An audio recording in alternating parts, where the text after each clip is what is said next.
olwaleero oddayo gy'obadde wagoba oddayo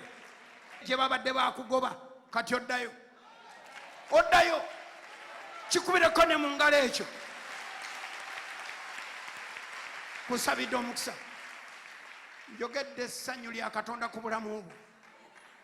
emirembe gya Katonda egitenkanika abantu gye bakolerera ne batagizuula naye gwe Katonda akikuweere bwereere Katonda ggulewo eggwanika lye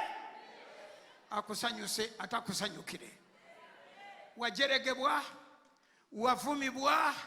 wayitibwa amannya olwaleero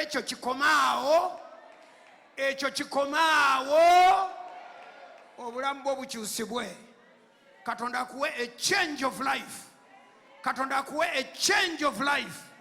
standard z'obulamu zikyuke twogedde enkyukakyuka ku bulamu bwo bwonna in the name of Jesus